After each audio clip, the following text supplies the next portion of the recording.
जय श्री श्याम दोस्तों, आज की कहानियों में आपका स्वागत है। सत्यनारायण भगवान की व्रत की कथा। बोलो श्री कृष्ण भगवान ने की जय। बोलो श्री नारायण भगवान ने की जय। शास्त्रों में बताया गया है कि सत्यनारायण व्रत कथा का पाठ करने से व्यक्ति को 1000 यज्ञ करने के बराबर पुण्य फल की प्राप्ति होती है। सत्यनारायण भगवान व्रत कथा में भगवान विष्णु के सत्य स्वरूप के बारे में बताया गया है। इस व्रत का पाठ करने से घर में सुख समृद्धि का वास होता है और भगवान विष्णु की कृपा बनी रहती है। बोलो श्री कृष्ण भगवान ने की जय। एक समय की बात है, नैमिषारण्य तीर्थ में शौनकादि 88,000 ऋषियों ने श्री सूत जी से पूछा, हे प्रभु, इस कलयुग में वेद विद्या रहित मनुष्य को प्रभु भक्ति किस प्रकार मिल सकती है तथा उनका उद्धार कैसे होगा। हे मुनिश्रेष्ठ, कोई ऐसा तप बताइए जिससे थोड़े समय में ही पुण्य मिले और मनवांचित फल भी मिले। इस प्रकार की कथा सुनने की हम इच्छा रखते हैं। सर्वशास्त्रों के ज्ञाता सूत जी बोले, हे वैष्णवों में पूज्य, आप सभी ने प्राणियों के हित की बात पूछी है, इसलिए मैं एक ऐसे श्रेष्ठ व्रत को आप लोगों को बताऊंगा जिसे नारद जी ने श्री लक्ष्मी नारायण जी से पूछा था और लक्ष्मीपति ने मणि श्रेष्ठ नारद जी से पूछा था। आप इसे ध्यान से सुनिए। एक समय की बात है, योगीराज नारद जी दूसरों के हित की इच्छा के लिए अनेकों लोकों में घूमते हुए मृत्यु लोक में आ पहुंचे। यहाँ उन्होंने अनेक योनियों में जन्मे प्राय सभी मनुष्यों को अपने कर्मों द्वारा अनेकों दुखों से पीड़ित देखा। उनका दुख देख नारद जी सोचने लगे कि कैसा यत्न किया जाए जिसके करने से निश्चित रूप से मानव के दुखों का अंत हो जाए। इसी विचार पर मनन करते हुए वे विष्णु लोक में गए। वहां वह देवों के ईष्ट नारायण की स्तुति करने लगे, जिनके हाथों में शंख चक्र गदा और पद्म थे, गले में वरमाला पहने हुए थे। स्तुति करते हुए नारद जी बोले, हे भगवान, आप अत्यंत शक्ति से संपन्न है। मन तथा वाणी भी आपको नहीं पा सकती है।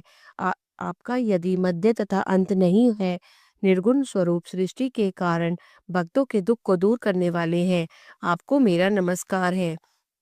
नारद जी की स्तुति सुन विष्णु भगवान बोले, हे मुनि श्रेष्ठ, आपके मन में क्या बात है? आप किस काम के लिए पधारे हैं, उसे निसंकोच कहिए। इस पर नारद जी बोले, मुनि ही की मृत्यु लोक में अनेक योनियों में जन्म जन्मे मनुष्य अपने कर्मों के द्वारा अनेकों दुख से दुखी हो रहे हैं। हे नाथ, आप मुझ पर दया रखते हैं तो बताइए कि वो मनुष्य थोड़े प्रयास से ही अपने दुखों को से छुटकारा कैसे पा सकते हैं। श्री हरि बोले, हे नारद, मनुष्यों की भलाई के लिए तुमने बहुत अच्छी बात पूछी है। जिसके करने से मनुष्य मोह से छूट जाता है, वह बात मैं तुमसे कहता हूँ, उसे सुनो। स्वर्ग लोक व मृत्यु लोक दोनों में एक दुर्लभ उत्तम व्रत है जो पुण्य देने वाला है। आज प्रेमवश होकर मैं उसे तुमसे कहता हूँ। श्री सत्यनारायण भगवान का यह व्रत अच्छी तरह विधान पूर्वक करके मनुष्य तुरंत ही यहाँ सुख भोग कर मरने पर मोक्ष पाता है।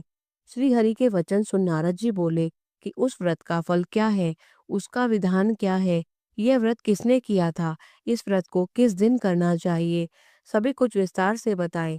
नारद जी की बात सुनकर श्री हरि बोले, दुख व शोक को दूर करने वाला, यह सभी स्थानों पर विजय दिलाने वाला है। मानव को भक्ति व श्रद्धा के साथ शाम को श्री सत्यनारायण की पूजा धर्मपरायण होकर ब्राह्मणों व बंधुओं के साथ करनी चाहिए। भक्ति भाव से ही नैवेद्य, केले का फल, घी, दूध और गेहूं का आटा सवाया ले गेहूं के स्थान पर साठी का आटा, शक्कर तथा गुड़ लेकर वह सभी भक्षण योग्य पदार्थों को मिलाकर भगवान को भोग लगाए। ब्राह्मणों सहित बंधु बांधवों को भी भोजन कराएं। उसके बाद स्वयं भोजन करें। भजन कीर्तन के साथ भगवान की भक्ति में लीन हो जाएं।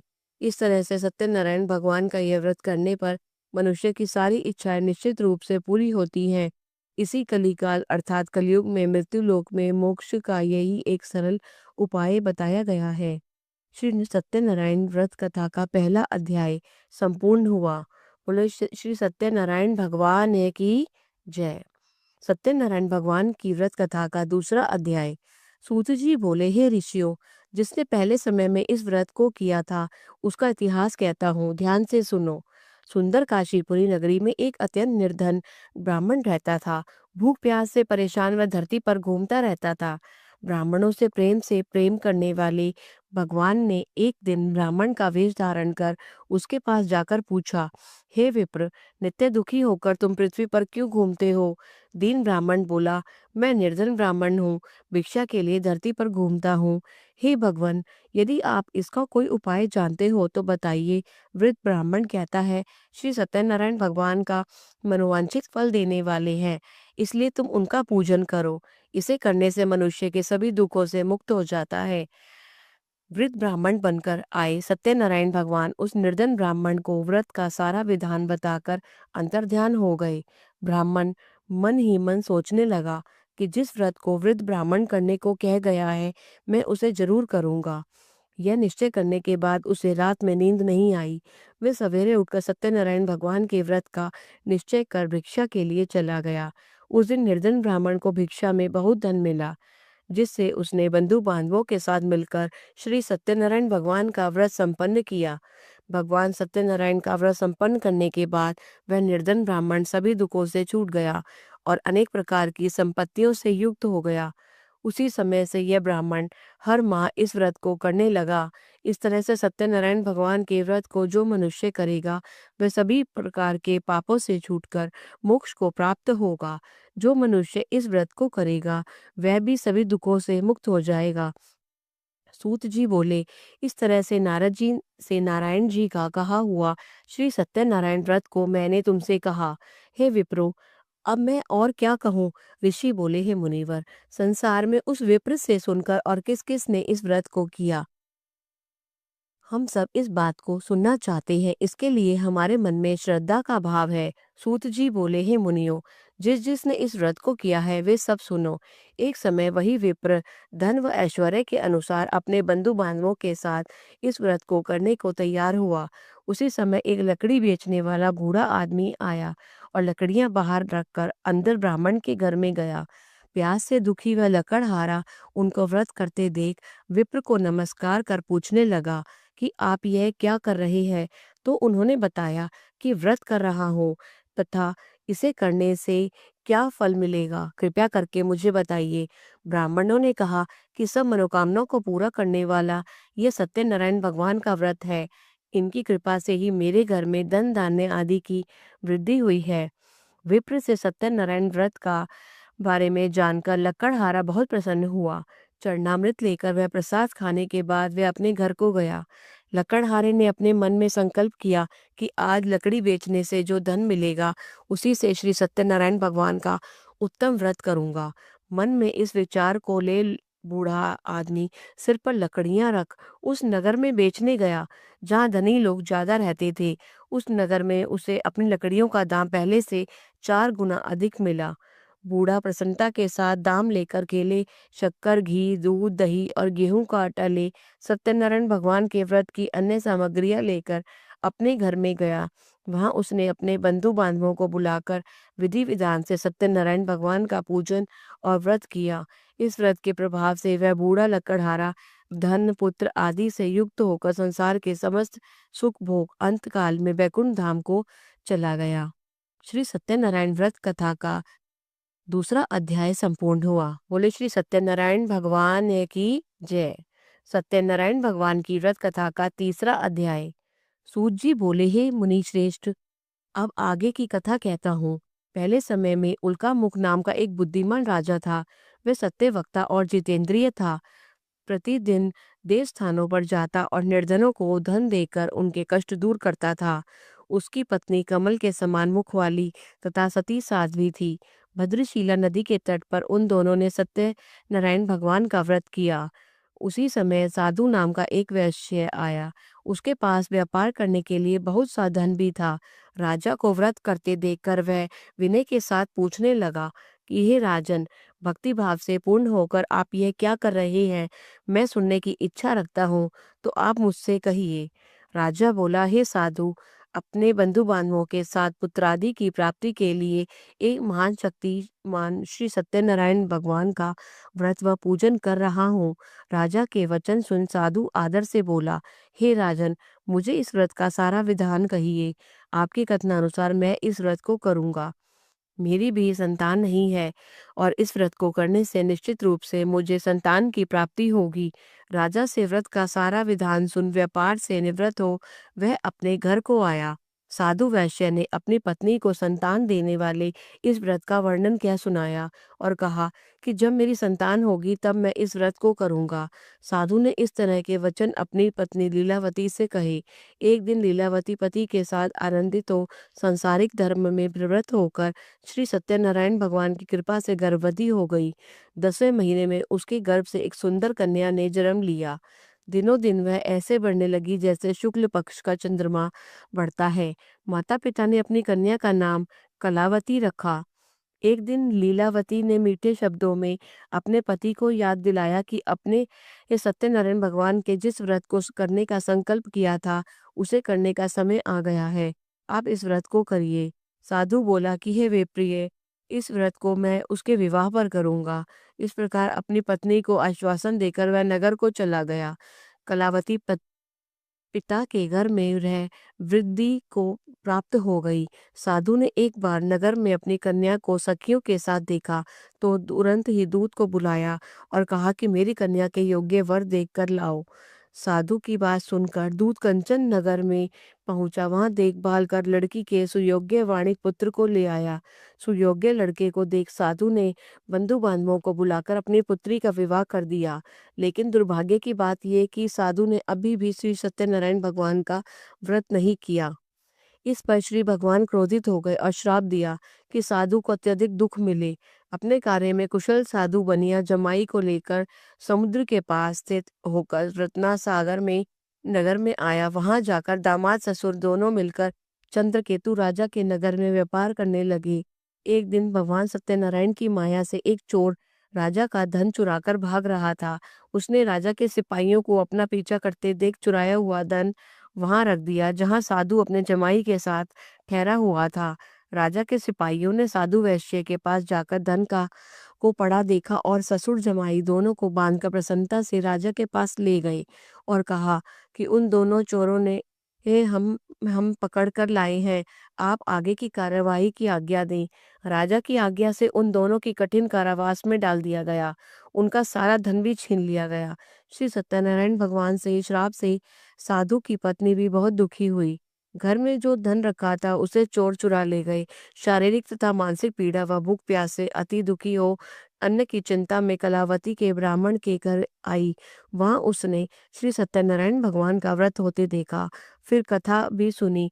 वह प्रसाद ग्रहण कर वह रात को घर वापस आई।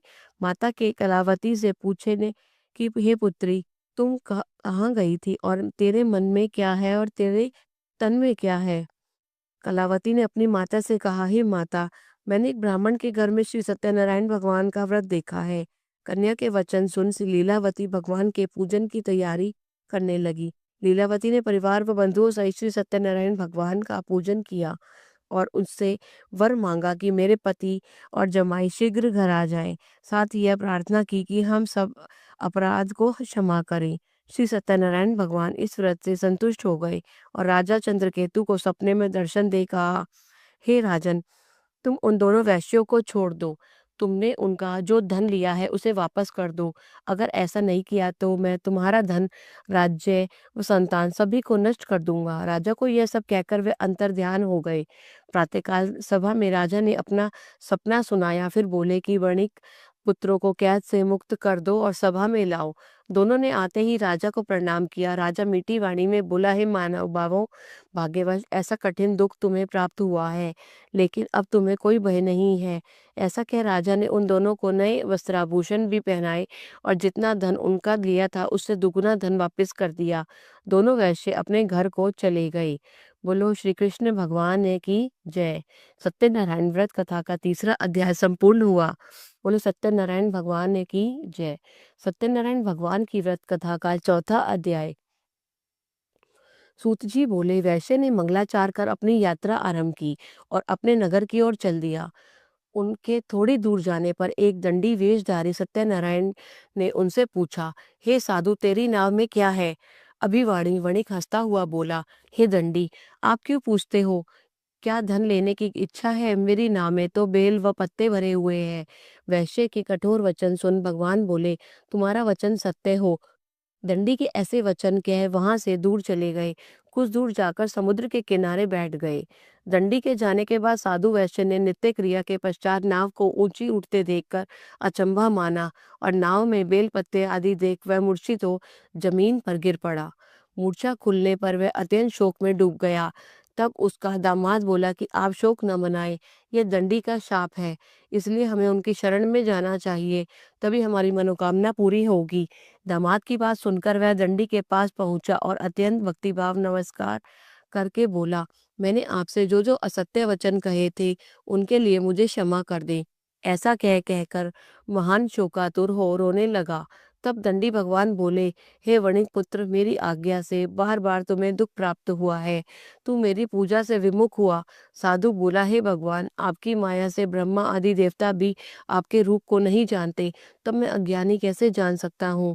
आप प्रसन्न होइए, अब मैं सामर्थ्य के अनुसार आपकी पूजा करूंगा। मेरी रक्षा करो और पहले के समान नौका में धन भर दो। साधु वैश्य के भक्ति भाव पूर्व वचन सुनकर भगवान प्रसन्न हो गए और उसकी इच्छा अनुसार वरदान देकर अंतर्ध्यान हो गए। ससुर जमाई जब नाव पर आए तो नाव धन से भरी हुई थी। फिर वहीं अपने अन्य साथियों के साथ श्री सत्यनारायण भगवान का पूजन कर अपने नगर को चल दिए। जब नगर के नजदीक पहुंचे तो दूत को घर पर खबर करने के लिए भेज दिया। दूत साधु की पत्नी को प्रणाम कर कहता है कि मालिक अपने दामाद सहित नगर के निकट आ गए हैं। दूत की बात सुनकर साधु की पत्नी लीलावती ने बड़े हर्ष के साथ सत्यनारायण भगवान का पूजन कर अपनी पुत्री कलावती से कहा कि मैं अपने पति के दर्शन को जाती हूँ, तू कार्य पूर्ण कर शीघ्र आ जाना। माता के ऐसे वचन सुन कलावती जल्दी में प्रसाद छोड़ अपने पति के पास मिलने चली गई। प्रसाद की अवज्ञा के कारण श्री सत्यनारायण भगवान रुष्ट हो गए और नाव सहित उसके पति को पानी में डुबो दिया। कलावती अपने पति को वहां न पाकर रोती हुई जमीन पर गिर गई। नौका को डूबा हुआ देख वह कन्या को रोता देख साधु दुखी होकर बोला कि हे प्रभु, मुझसे तथा मेरे परिवार से जो भूल हुई है उसे क्षमा करे। साधु के दीन वचन सुनकर श्री सत्यनारायण भगवान प्रसन्न हो गए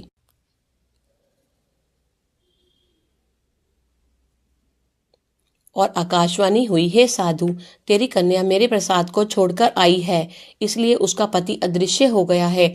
यदि वह घर जाकर प्रसाद खाकर लौटती है तो इसे इसका पति अवश्य मिलेगा। ऐसी आकाशवाणी सुन कलावती घर पहुंचकर प्रसाद खाती है और फिर आकर अपने पति के दर्शन करती है। उसके बाद साधु अपने बंधु बांधवों सहित श्री सत्यनारायण भगवान का विधि विधान से पूजन करता है।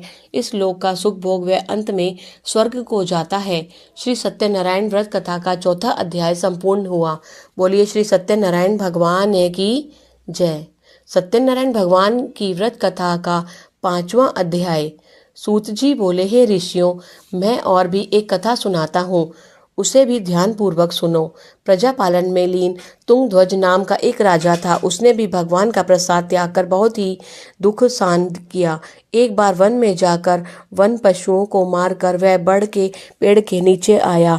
वहां उसने ग्वालों को भक्ति भाव से अपने बंधुओं सहित सत्यनारायण भगवान का पूजन करते देखा। अभिमानवश राजा ने उन्हें देखकर भी पूजा स्थान में नहीं गया और न ही उसने भगवान को नमस्कार किया। ग्वालों ने राजा को प्रसाद दिया, लेकिन उसने वह प्रसाद नहीं खाया और प्रसाद को वहीं छोड़कर अपने नगर को चला गया।